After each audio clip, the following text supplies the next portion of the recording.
Support WrestleTalk! Click the thumbs up. Hello and welcome to the WrestleTalk News. I am Luke Owen. On a recent edition of Wrestling Observer Radio, Dave Meltzer mentioned that all-round great guy and suplexing machine Jeff Cobb would be starting soon with Ring of Honor, reported to be at the Atlanta show on July 21st. Well, a few news outlets reported this as Cobb signing with ROH, which isn't the case. Cobb took to Twitter to say, "For the life of Pete, I didn't sign with them." When someone said to him that Meltzer reported he had, Cobb replied, no he didn't. People need to read closely or perhaps go to the source. Someone who is officially signed to a company, however, is Raw and SmackDown live commentator Corey Graves. Last week, WWE Shop unveiled Graves' first t-shirt in WWE, which bears his trademark catchphrase, "Shut up, Saxton." The shirt was expected to be a big hit among fans, who took to Twitter to demand one, but a quick search on WWE Shop today for the shirt will bring up 0 results. The "Shut up, Saxton" shirt was pulled from the store on Monday, and while there is no official word on why, Graves revealed on Twitter, "Sorry guys, no Shut up Saxton shirt, out of my hands, we tried."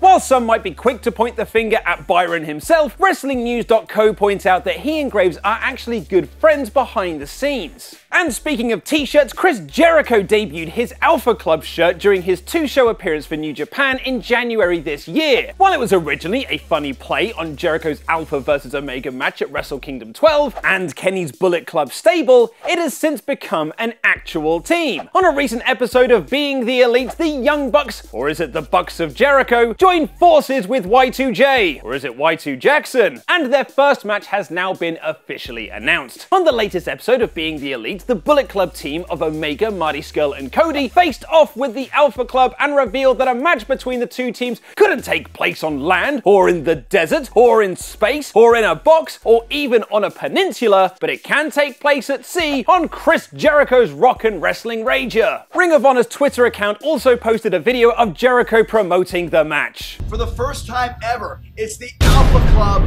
versus the Bullet Club.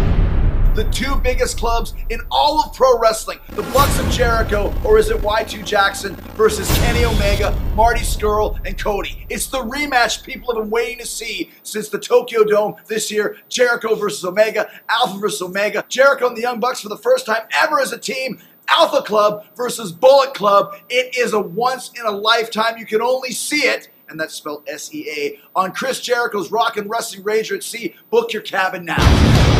Once in a lifetime, eh, Jericho? Yeah, mate, I've heard that one before. Jericho also shared a poster of the match on Instagram, which looks pretty rad. There's no word on which day the Alpha Club versus Bullet Club match will take place, but it will likely be a main event. And speaking of main events, the originally reported main event for this past Sunday's Extreme Rules was set to be Roman Reigns versus Bobby Lashley. However, it's since been reported that on the day of the show, several of the wrestlers in the back petitioned and lobbied for Seth Rollins and Dolph Ziggler's 30-minute Iron Man match to go on last, as they could put on an excellent match and send the crowd home happy. That didn't quite happen, however, with the Pittsburgh crowd instead deciding to chant along with the countdown clock during the match, booing the production team when it was taken down, and cheering louder than any other point in the match when it came back up. Rollins himself slyly commented on the crowd on Twitter, and PW Insider are reporting that it was nearly very different. According to the site, the Rollins vs Ziggler Iron Man match was originally planned to open the show rather than close it, with the card being changed on late Sunday afternoon to the Deleters of Worlds versus the B-Team opening instead. But whoever made the call to make the change, it might not have been the head honcho himself.